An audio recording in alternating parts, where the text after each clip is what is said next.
So good morning, everybody, and thanks for joining us today. Our presentation is titled "Better Design Through a Deeper Understanding of Acoustic Ratings." And we're going to start with a little bit of an overview here about what we're going to cover. Number one, first of all, STC and IIC, what are they? So we're going to talk a little bit more about those ratings, how they're derived, and so forth. Lab versus field measurements. All of the testing we do obviously is in the laboratory. There is also field testing. We'll talk about the differences between those two and why that's important for you as designers. Some myths and misconceptions about STC and IIC. There's a lot of them, or there's several actually that are pretty common, and we'll cover those as well. How to read an STC and an IIC graph. We're not going to get deep into the engineering space that Mike Rayleigh normally occupies. We'll give you a basic understanding of looking at a graphical interpretation of an STC or an IIC test, because there's some key components of those that are important as designers that you should be aware of. Along with that, how STC and IIC are calculated, basic brief understanding of that. We're going to also talk about STC and IIC shortcomings. Where are the limitations of looking at these ratings? They can reveal a lot, but they can also mislead you if you're not careful. A couple of newer ratings. These are a couple of years old. HIIC and LIIC. I'm going to describe what those are and why you should be aware of those and how to use those. And then lastly, we're going to touch on methods of improvement. How do we increase the acoustical performance of an assembly? I'm going to start it off here. This is a favorite quote of our acoustician, Mike Rayleigh's, favorite quote of all of us here at PAC, actually. And I'm going to read this for you. With the current level of performance specified by the building code, a large percentage of people are highly annoyed by noises from their neighbors, leading to reduced quality of life and possibly to negative health effects. There's been quite a few studies on sound and how it affects the health of individuals. It's, I think, often underemphasized in design. It's becoming a lot more important. Architects are a lot of times focused on, health, life, safety, fire, VOCs, mold, all these other things that are, the most common challenges in construction. But sound gets underemphasized, and it's important to understand sound transmission because it does affect people's health. And what's interesting about this quote here is this was actually from the International Code Council 2010 Guidelines for Acoustics. So understanding where this came from, understanding the minimums that the ICC has put forth, and some of the challenges with those minimums, it goes a long way toward understanding what we need to do in terms of design to improve our sound control and reduce health effects. All right, STC and IIC, what are the differences between these? What are these? What are they? How are they defined? STC is sound transmission class. That's an acronym. It measures the reduction of airborne sound as it passes through an assembly.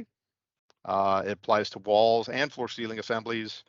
And typical examples would be, people talking, TV noise, music playing, those kind of things. The diagram on the right here showing, a typical transmission pathway. Oops, one forward, one side too far. We have our source, which is the speaker, and then we have the assembly we're testing, and then a receiver or a microphone on the other side to measure the amount of reduction as it goes through that assembly. IIC, impact insulation class. This measures the reduction of structure-borne sound. So structure-borne sound, typically referred to as impact noise, footstep noise. This applies primarily and almost strictly in design to floor ceiling assemblies. Typical examples of impact noise would be footsteps, dragged chairs, dropped object, the dropped weight on a gym floor. These are measured in a slightly different way than airborne. The upper right box there shows the source, which is an actual tapping machine. This is a device that drops hammers on the floor that are of a given weight at a given frequency, or I rather say given speed, and then the receiving room and below the assembly would measure the amount of sound that's coming through the structure, or through the assembly in this case, in the laboratory. Lab versus field, what are the differences? Okay, so far, when we talk about STC and IIC, these are laboratory ratings. So they're derived from on the actual laboratory test. In the laboratory, as we all know in laboratories, they're trying to eliminate variables, eliminate things that can affect the actual results of that test. So in a laboratory, or an acoustical laboratory, we're trying to eliminate what's referred to as flanking paths. I'll explain what those are here in a second on the next slide. We're measuring the sound that's going directly through the assembly, directly through the floor sequencing assembly or the wall. And we're trying to get an understanding of what that assembly is doing specifically to reduce the sound that's going through it. In the field, there are different ratings that are being used in field testing, field versus lab. Several different acronyms that have been used here. Airborne sound, we have ASTC, NNIC, and NIC. And in impact sound, we have AIIC, NISR, and ISR. The powers that be in the acoustical industry or acoustical organizations are still trying to kind of formulate what the best ones to use are. I believe the current ones in use for field testing would be NIC for airborne sound and ISR for impact sound. What's going on with my, let's hit my pointer. Sorry about that, folks. Somehow the pointer got started here. Okay. Again, in a laboratory test, the green arrows would indicate what we'd be doing in the lab to measure STC and IIC. In a field application, we are also dealing with another variable, that's flanking paths, okay? Flanking paths are the ability to go, for the sound to go around the assembly and come through some other pathway in the structure.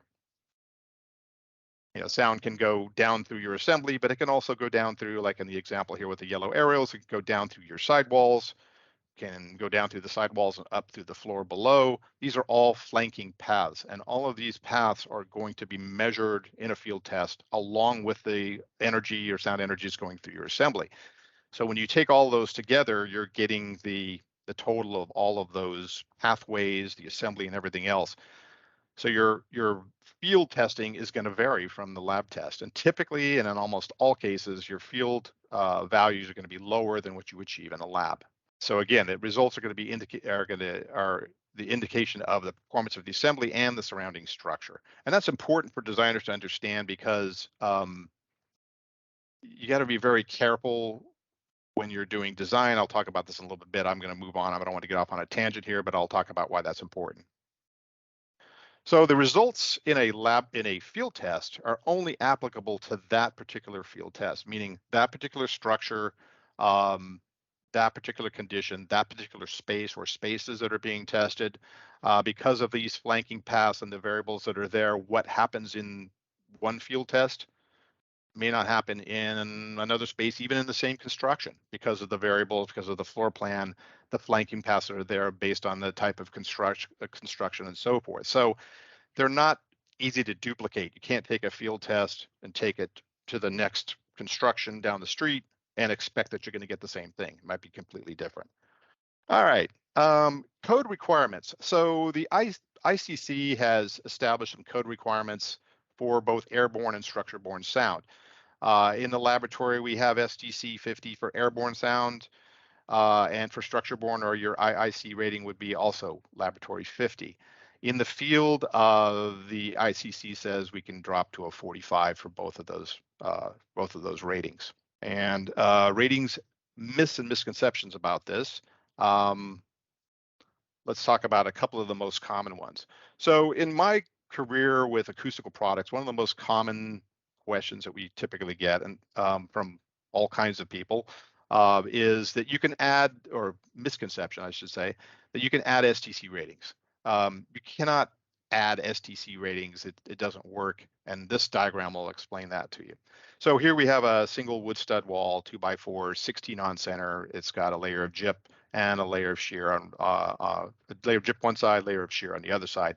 If you were to test that in a lab, it probably has some insulation in between the studs. You're going to land somewhere around STC 36.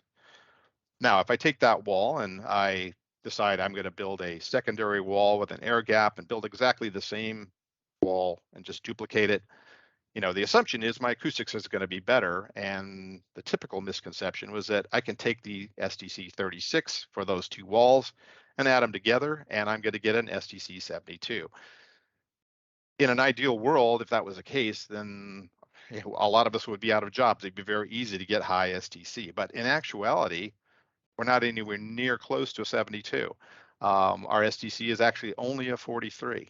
So you cannot add STC ratings. Don't fall into the trap of doing that, because it'll mislead you, and you can get yourself into trouble really quickly by thinking that works. Another misconception, and again, we were talking about STC airborne noise. Same idea with impact noise, that you can add delta IIC to any assembly. You've got a layer of flooring with an underlayment here, IIC 24, and below that, open web truss with some sound clips, double jip below, some insulation, and some gypcrete on top with an IIC of 62. Can we add those two together and get an 86?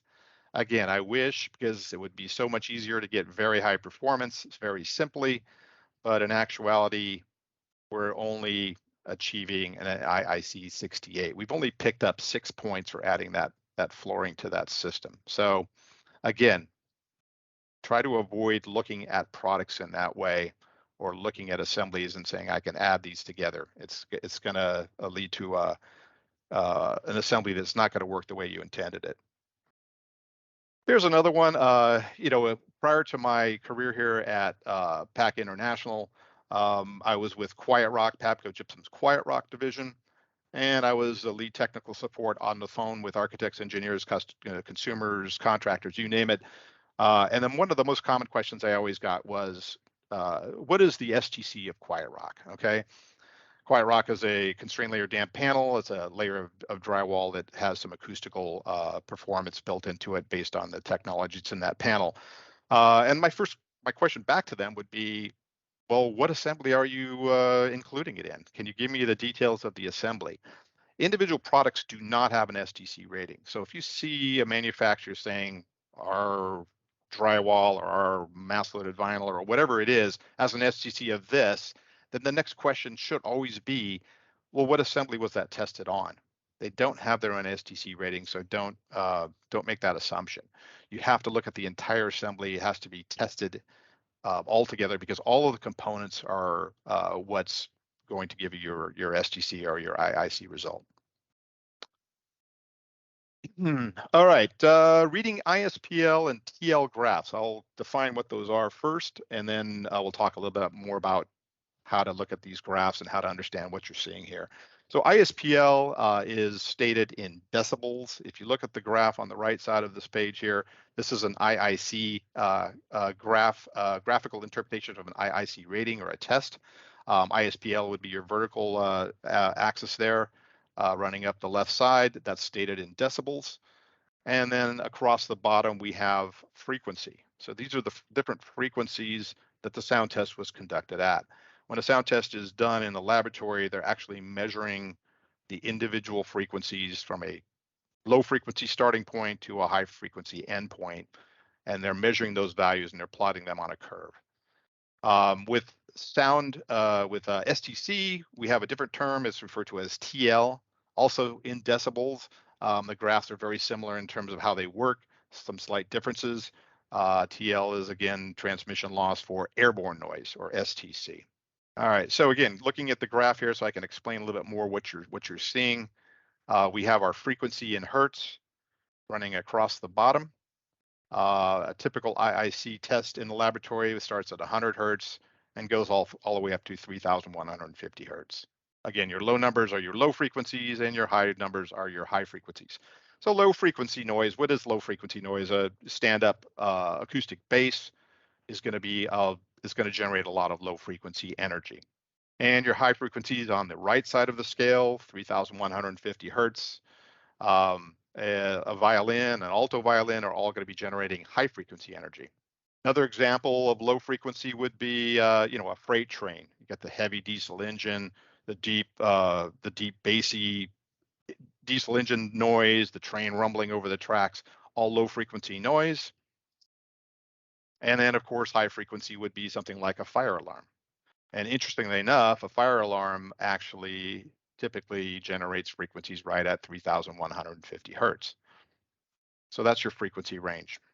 If you were look at a keyboard on a piano, your keys on the far left are going to be your bass or low frequency keys, and your keys on the far right are going to be your high frequency keys. And some bonus points here for anybody who's attending here, if they can tell us what's wrong with this particular keyboard here, what's wrong with the diagram. And if you know what the answer is, just go ahead and throw it in the chat, and we'll answer it at the end of the presentation. All right, STC and IIC calculation. So the way this is done in a laboratory, again, when a sound test is done, the microphones are picking up and measuring these different frequencies, whether you're talking about STC or IIC calculations, or IIC testing rather. They're measuring these different frequencies and they're plotting them on a graph at each frequency that the test was conducted at. And then there's a fit curve that's applied to it. And then any points, let's take the STC graph first, any points that fall below the fit curve are called deficiencies. And then as you can see how that curve is moving up and down in the animation here, and the deficiencies are your yellow bars at the bottom at the frequencies where the curve is fitting, or rather the plotted points are fitting below the curve. In order to calculate an STC, what they do is measure those deficiencies. If any deficiency exceeds 8 decibels, then the test is over.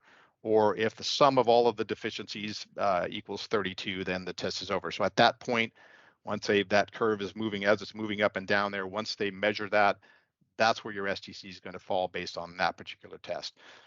Same idea with IIC calculation, but the difference is they're measuring the deficiencies where the plotted points are above the fit curve. But same methodology. This is a fun one.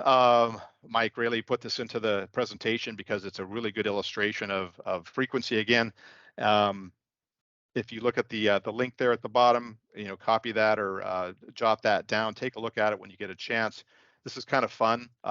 Just sit in front of your computer and try this out. You're looking at a spectrographic representation of sound. Your low frequencies are over on the left side of the screen. You can see the piano keys running across the top there, and your high frequencies are running to the right on the piano keys there. And the graphical representation below is showing you where all your energy or where your frequencies are propagating there, so to speak. When Mike did this screenshot, he actually did a couple of different tests to see how this thing would perform. The circled area was him, tapping his fingernails on his desk. So you get that high frequency click clack type noise, and that's the green area on that is where most of those frequencies were propagating. And then he did another secondary test where he pounded his fist on the table, and you get this thump, the pounding noise, the deep lower frequencies. The orange and yellow over on the left there shows you where all that energy is propagating. So if you get a chance, go to the website there. You can just use your microphone on your laptop and make some noise and see how it displays those frequencies. Pretty interesting, and you can get a real sense of how sounds can be a whole broad range of frequencies, or where the energy of a particular type of sound generation is going to end up. Alrighty, shortcomings for STC. So STC was designed around typical speech, typical spoken word, the typical frequencies most people are talking at, the typical decibel levels and so forth. So that is a shortcoming because you're going to find out that there are other frequencies that should be taken into account. It's a limited frequency range. We're not dealing with the entire frequency range that might be generated for a given sound. The graph on the right here is going to show you kind of a representation of this. A typical STC calculation, or in this case, for this example, the test was conducted starting at a low frequency of 125 hertz, and then it finished at 4,000 hertz. So that was the plotted test for this particular graph. Now, however, if you look at the actual sound that was being generated for this particular test, and I don't know what assembly this was tested of specifically, but you can see there's points outside of the fit curve, okay? There are frequencies above 4,000 hertz and those plotted points, and there are frequencies below 125 hertz that have been plotted as well. So these are frequencies that are part of this noise, this particular noise condition, that were not included in the actual calculation. And that's what's key here, because those frequencies might be a problem in a design. You know, in an STC situation or an airborne sound situation, there might be a situation where in your design, you're concerned about frequencies above 4,000 hertz. If the STC test that you're using as your basis for design didn't account for those frequencies, then you might be utilizing an assembly that's not going to do what you want it to do. So the short answer on all that is that your single number, your rating, your STC rating, doesn't tell the entire or the whole story for that particular assembly. And that's key, because it can really throw you off if you're not careful. Going back to our code minimums for the ICC, the code minimums don't guarantee satisfaction. An STC of 50 and IIC of 50 are the minimums that they've stated. That doesn't necessarily mean they're going to be enough, okay? Likewise, with IIC, we have a similar type of an issue. IIC was originally designed around footstep noise, limited frequency range. Typical IIC test starting at 100 hertz and going to 3,150 hertz. Okay. Now you can see the graph is inverted, because typically with impact noise, low frequencies are usually more troublesome than high frequencies. High frequencies easier to deal with, and that's why we have the curve starting high on the left and dropping to a lower on the right. So same idea, okay? We're doing our IIC calculation based on the tested values. We apply the fit curve from 100 to 3,150 hertz, and look at the energy points outside of that range, okay? Low frequency, or rather high frequency points above 3,150 hertz, probably not going to be an issue, because the curve keeps dropping lower and lower and lower. So we're going to have very low decibel levels for, say, 5,000 hertz. Probably not going to be an issue. The bigger question, or probably the more troublesome issue here, is the points that are on the low frequency end of the scale. I mean, we've got at 50 hertz, you've got 66, 67 dB of energy. So, and we didn't even take that into account when we looked at the test. So those points, again, outside of the curve, not part of the calculation. We don't know what that assembly is going to do, or in this case, this assembly may not do what you want it for those low frequency ranges. Again, single number doesn't help tell the whole story. Code minimum does not guarantee satisfaction. The next slide here, this is a perfect example of this kind of a problem and how this can, get you in trouble really quickly. Blazer and Dupree is an acoustical engineering firm. They were brought in the early 1990s, 1994, because of complaints in a luxury condominium high-rise building in San Francisco. There was an $80 million class action lawsuit against the developers because of noise complaints.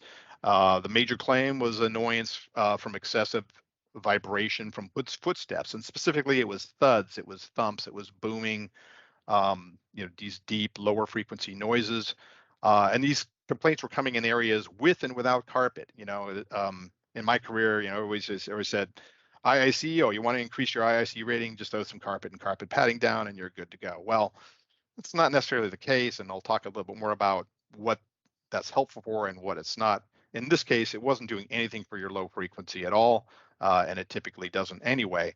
What's interesting about this case is that this was done in 1994. The lawsuit was in 1994. It was an $80 million class action lawsuit brought by the condo owners.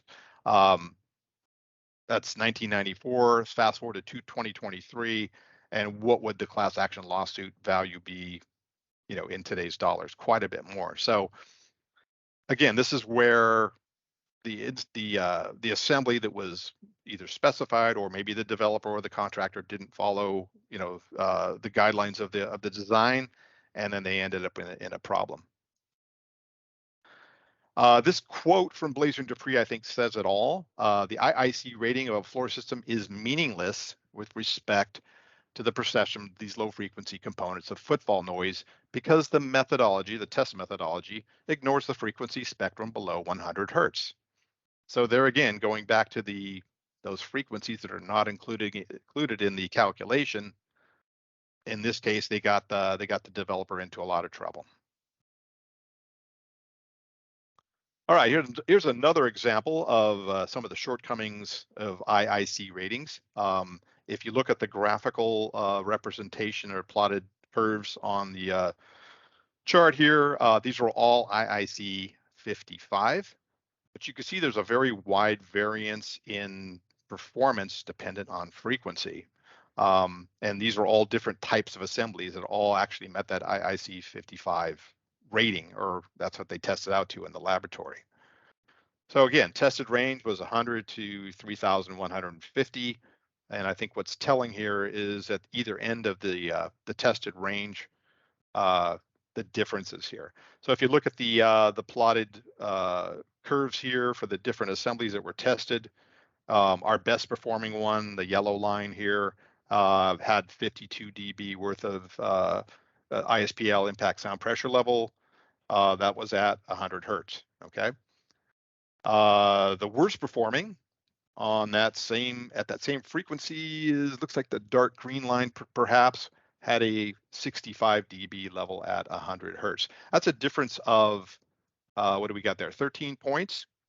And that's significant. One of the things about decibel level, which I think is important to call out here, decibel level is a logarithmic scale. So when I move from, say, 50 dB to 60 dB, a 60 dB sound coming through as an assembly versus 50, 60 dB is 10 times louder, okay?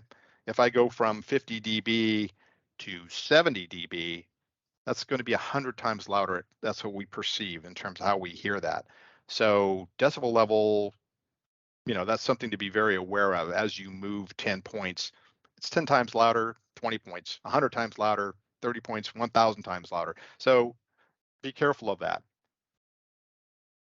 Likewise, if you look at the other end of the scale here, 3,150 hertz, our best performing assembly had a 5 dB level at that frequency, the dark blue line there, and that's great. I mean, that's 5 dB. That's almost below the threshold of hearing for most people. And with my ears, I couldn't tell the difference at all. I got hearing damage. So if you look at the worst performing assembly at that frequency, the light gray, that was 45 dB at 3,150 hertz. Now, if you look at these, again, all of these assemblies tested to an IIC 55 in laboratory. But if you look at 3,150 hertz, the difference between these two assemblies, that's a 40 dB difference. And I just explained the difference, or how dB works. That's significant. So if you have a sound issue, at 3,150 hertz here, you're going to want to take the dark blue line, obviously. So be careful, because just looking at the test, it tells you, without looking at the details of that test, where it's plotted, where the frequency values lie. That can again throw you off. Now, what do we do about this? ASTM and the acoustical industry, acoustical engineers associations and stuff, organizations, they've looked at this and they said, we've got to do something about the toe and the front end of the curve here, because we're not taking those into account in standard testing, and it's causing problems. So they came up with a couple of new ratings descriptions here: HIIC and LIIC. Simply put, HIIC is your high frequency impact insulation class, specified under ASTM E3222. That'll be your clicks and clacks starting at 400 hertz and running to 3,150 hertz. So your mid and higher frequency energy.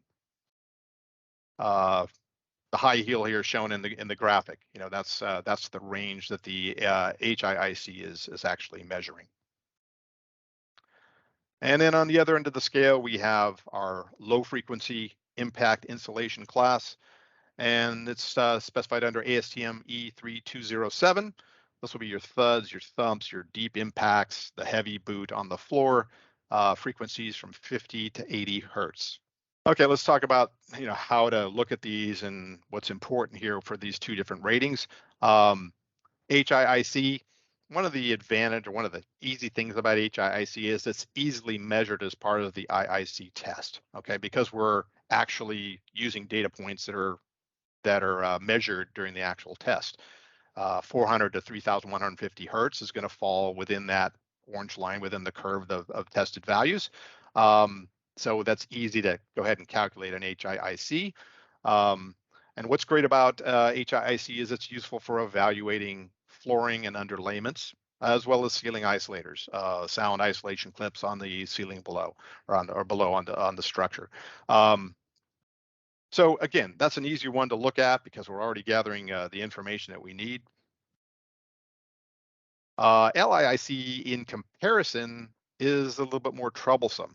One of the biggest drawbacks of LIIC is that we're not measuring those frequencies in a typical IIC test. We're not gathering data. So we don't really, unless they're specifically testing for frequencies below 100 hertz, we don't know what's going on there, okay? So an LIIC test,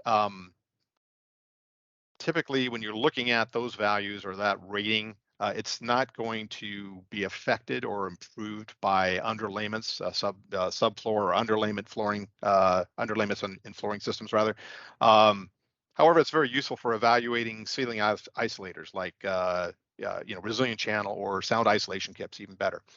One of the challenges with low frequency impact insulation class is it's very hard to measure. These frequencies are hard to accurately collect, to collect the data at these lower frequencies. The other problem is it's unknown, and there's probably a very low correlation between different acoustical labs in terms of how they're measuring that information. And then take it even a step further, if you look at lab testing LIIC versus field LIIC testing, there's probably a low or unknown correlation between those two ratings as well. So this is still a rating that needs some improvement. They need to figure out how to make this data more useful, maybe some more accurate, measuring. They need to figure out how to do this. So it's a work in progress, but just be aware of it because again, those frequencies can cause problems. All right, and lastly, we're going to talk about some methods of improvement. How do we improve the STC or IIC of an assembly? We'll talk about flooring and underlayments first. Very common in a floor ceiling assembly. People say I've got an impact noise issue, so we're going to bring in some underlayments. We're going to do some things to the flooring system to improve it from that side. Looking at the two diagrams here, or two assemblies diagrams. The bottom one is the improved assembly. We've added some wood flooring floated on top of 2 millimeter underlayment. And this is what happened with our different ratings. Okay, our STC actually dropped by 1 point, which is not significant. Again, adding underlayments is not going to do anything for your airborne noise typically. Our IIC did improve dramatically. So if you look at just a straight IIC calculation, we went from a 43 to a 55, the green up arrow there. Our HIIC also increased significantly. We went from a 41 to a 63. So you can see that flooring underlayment's really doing a great job of improving your high frequency impact attenuation. If you look at the low frequency impact attenuation, it actually dropped by 3 points. So again, flooring and underlayment's typically not going to do anything for your low frequency. So be careful of specifying underlayments if you think you have a low frequency issue or your particular project, you're going to have a lot of low frequency. All right, what do we do if we have flooring and underlayments? Next way to improve a system here for, again, we're talking about impact and STC, would be ceiling isolators. This would be sound isolation clips, Resilient channel is a traditional and a classic isolation system used for isolating the drywall from the structure.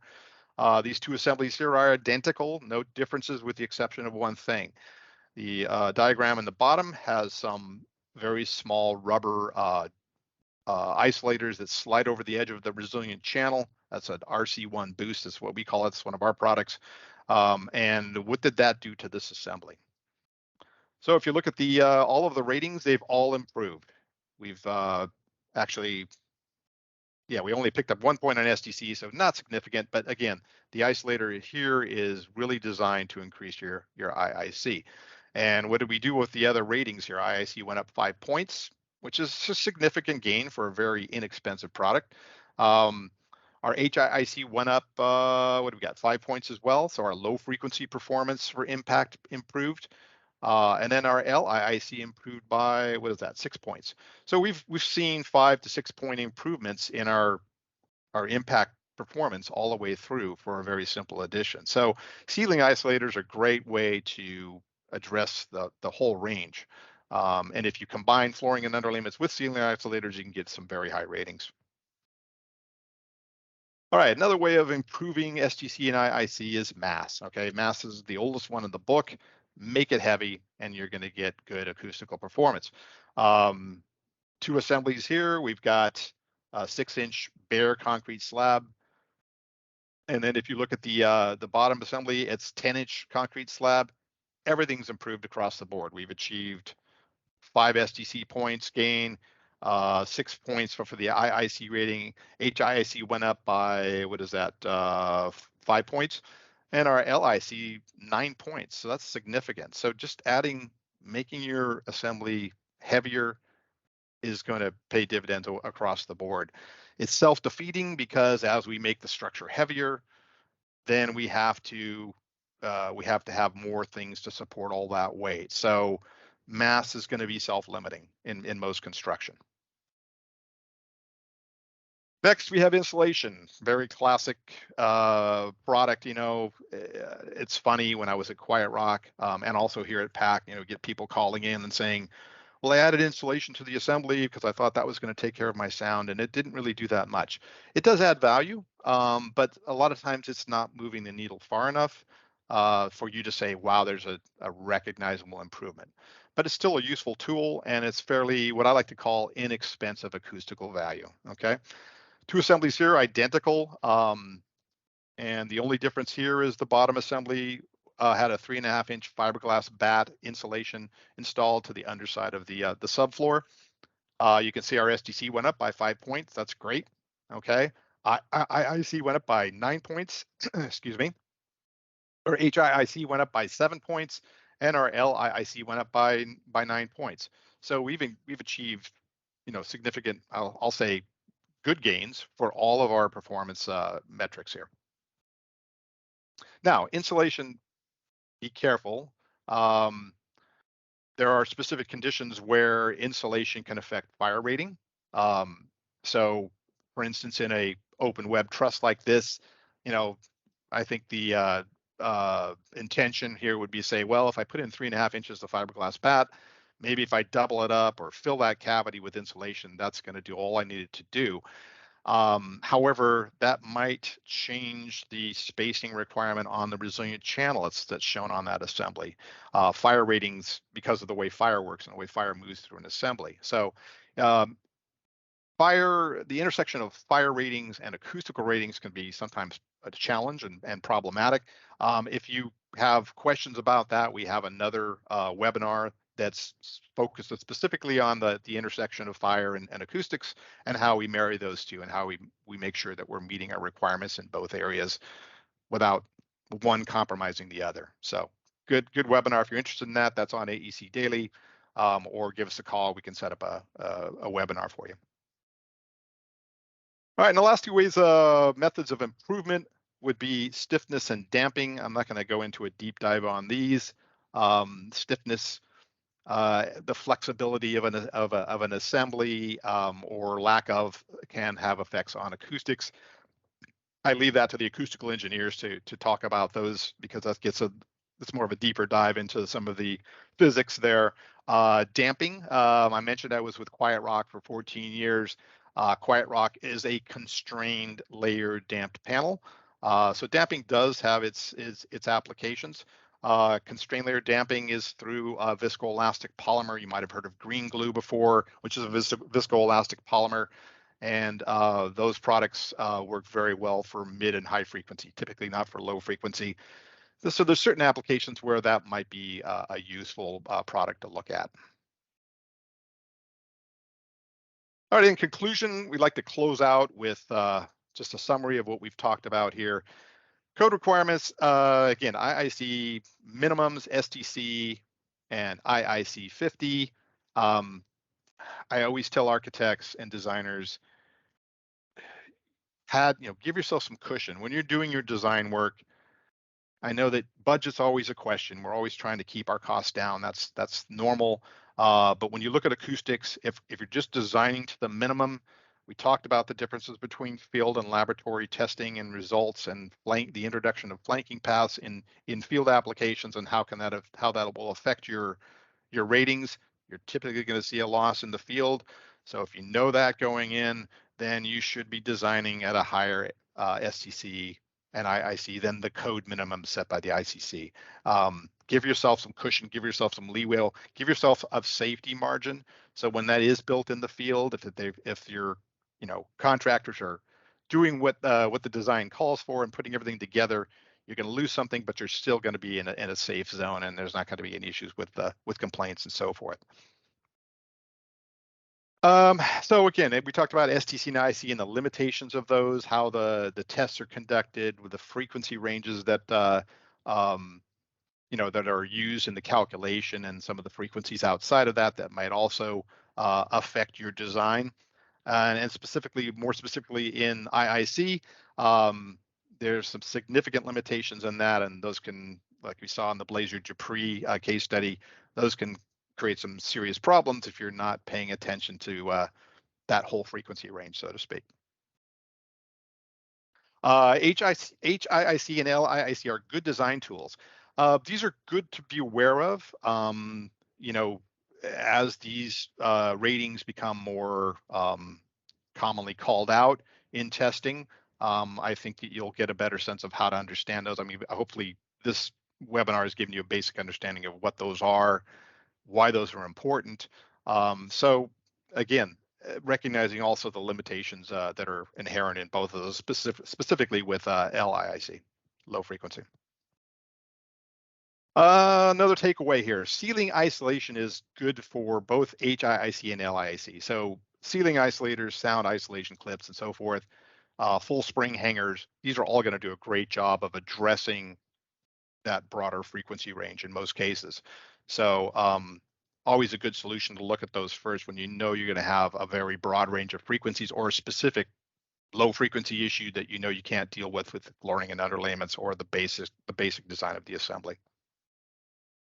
Again, I think I'm beating a dead horse here, but code requirements are minimums, okay? Keep that in mind in your design, folks, and that's going to help you going forward. And again, I don't want to keep repeating myself, but we like to emphasize this. We're in the business of acoustical products, and we recognize the limitations of what the ICC has set up here.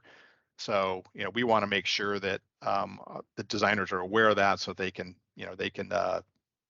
build to a higher standard and protect themselves.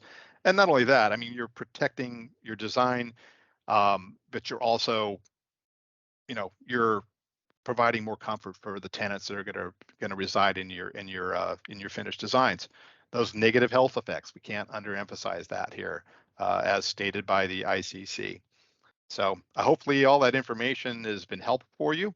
That concludes the presentation. We're going to open it up to questions. Before I jump into questions, I'd like to say a couple of things here about PAC International. If you go to our website, we have a ton of resources available there for architects. There's a registration link where you can register for free access to get access to all of our test archives. We have a ton of assemblies that have been tested for impact noise, airborne noise, using different PAC products to fix or address certain challenges in construction. Again, it's free to use. You just got to go in and register. We'll approve your registration. That'll give you access to our assembly selectors. These are tools here. I don't know if you can see this from the screen here, but you can specify or filter based on your requirements for the assembly.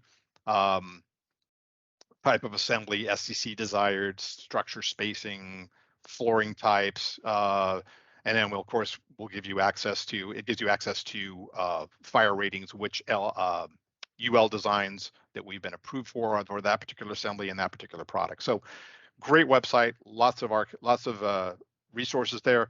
If you don't find what you're looking for on our website, give us a call. Mike Rayleigh, who's on this presentation, he's our in-house acoustician. We have conversations with architects every day to solve particular acoustical challenges they might have on their particular project. So we're available. All of these resources are available. Reach out anytime. And I'm going to go back and we'll finish off with some questions here. So if you have questions, go ahead and either we can open up the mics here, or we can take a look here at what's in the chat here. Let me jump back here to the beginning of the chat. Yeah, I'm in, Steve. And, yes. So some people had responded about the piano, the keyboard. So yeah, the issue was the black keys. It's supposed to be a group of 3 and then a group of 2. Right. At least in the modern Western 12-tone scale. That's what we have on a piano. So there are several people that got that right. Somebody also said it wasn't, the full octave range of a piano, and yeah, it was just a snippet of the page. Then someone asked, can we share the presentation? So there are recordings of this webinar, prior versions, that are on our webinar page, pacinternationalllc.com/webinars. There's a link in the chat. So you can go check those out. We'll also post a recording of this one as well once we get it ready. Somebody asked for registration link. Not sure what you mean by registration link. I think the website, the website registration link. Yeah. Yes. Potentially. Yeah. Thank you, Steve. Let me just find that, and I will post that in there as well. And then also we're doing this through AEC. So for those of you who are looking for AIA credits for this, that'll all be handled through AEC. They handle all the reporting for us once we've finished this and send them the attendee list. And yeah, Taylor said we'll have a follow-up email too for everybody that registered to attend. That'll have a link to the recorded webinar. And let's see, Amy Cohen says, great presentation. Are you available to present this to my team? And yes, Steve is available to do that. I'm also available to do that, but Steve is now kind of taking over giving this Better Design Through Acoustics presentation, and I'm doing the Fire and Acoustics presentation since I just put it together and I'm still kind of working on exactly how I present it. But yeah. Yeah, so Amy, feel free to contact me or contact us, or if you want to throw your email in the or send an email to us or whatever, we can talk about setting up a presentation for you. Yeah. And then Amy also said, okay, Amy's email is in there. Does IDCEC recognize this for CEUs? So the only organization that we have actually applied for recognition of this with is AIA for architects. I think I don't think we've gone with AEC to do anything else. So you could self-report. We can give you, a certificate of completion. And we can also, if this is something that would be useful for the members of IDCEC, we could certainly work with AEC to get it registered there as well. All right. And I think that's all the questions that were posted in the chat. We'll stay on for a few more minutes after the presentation here. If anybody has any questions, we can open up a mic, or if you want to drop it into the chat, I'd be happy to answer them now. If any of you have questions about a particular project or one of our products that you'd like to discuss with us, if you go to the website and click on the contact page, reach out to us. We'd be happy to set up a meeting with you or send you information, whatever you'd like. Yeah, and I think everybody should be able to just unmute yourselves if you want to just pop on and ask a question live. I don't think we have them like disabled. Yeah, so we'll hang out for a Yeah. few more minutes and just in case anybody has any questions. And if not, thank you all for joining us. We really appreciate you Yep. taking the time out of your days. Um, your Antonio has a question. your code requirements of 50, 45 dB are quite low. You should prove one or the other. I mean, so those aren't our code requirements. Those are the U.S. code requirements as set by the International Code Council. They're in the International Building Code for multifamily. And yeah, they are low. I don't disagree with you that they're low.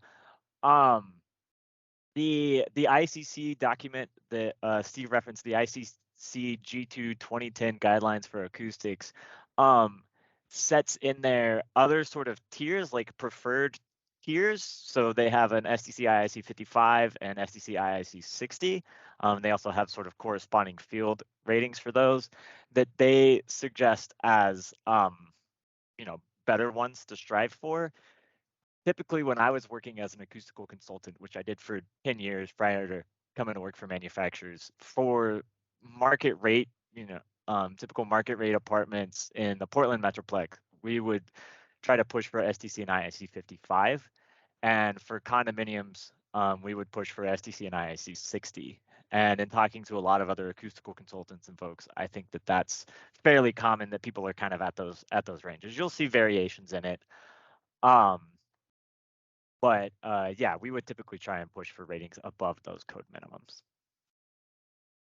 Thanks, Mike. Yeah, the acoustical industry is very aware that those minimums are way too low. So hopefully, as we move forward in the future, the ICC jumps in there and changes those minimums to a higher standard. Yeah, there's a lot of vested interests that are resistant to doing something like that could potentially increase costs, obligations on projects and things. Mm-hmm. So, but there are also other standards, like within LEED, well, other guidelines that have other acoustical criteria that might be higher than that. And, some developers have their own. A lot of the hotel chains have their own STC and IIC requirements. They tend to be above 50. They're usually 55 or 57 for like Hyatt's, Marriott's, Hilton's, things like that. So a lot of different sort of standards and guidelines out there for sure. All right, we'll hang a few more minutes. We're at the hour now, so again, feel free to post a question here or give us a call or contact us. We'll be happy to talk about a particular project. Best email to contact about presenting to my team. Amy, I've got your email address here. I'll go ahead and send you an email from me. I'm the one who sets these up and works with our customers to schedule. So look for an email coming from me after we're done here. Yeah, your email is just Steve at PAC, right, Steve? No, it's S Sorich, SSOR. Oh, okay. Yeah, I'll send it to Amy and then she can distribute, but to her group. But yeah, if you guys do want to set up an individual presentation webinar, or perhaps participate in the fire and acoustics one that Mike runs, go to our website. If you go to info, that'll get to me, and then we can go ahead and contact you back and set something up. Yeah, and Amy also put Taylor's email in there, Taylor at PAC.intl, Yeah. and you can certainly email Taylor. She's the one who manages Sure. AEC stuff for us, so I guess you maybe can what I contact should her. do is type it in here, so for everybody. Yeah, well, yeah, Duh. put yours in there, and then yeah, you can contact Steve as well. There you go.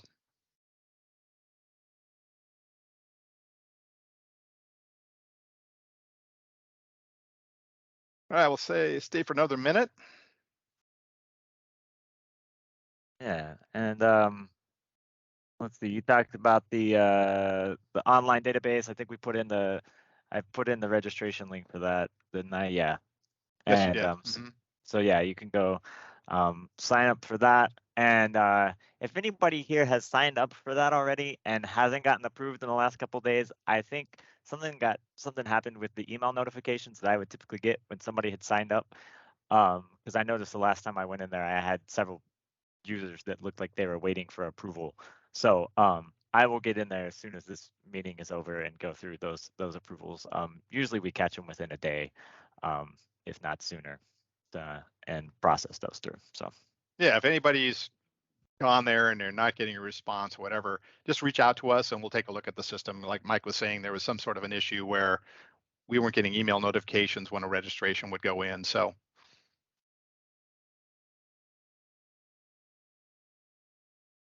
yeah. All right. Well, thanks all right. everybody. I think we'll go ahead and Yep. call it quits. Yeah, we appreciate you for taking time out of your day to join us, and hope you have a great day. Everybody take care. Have a good one.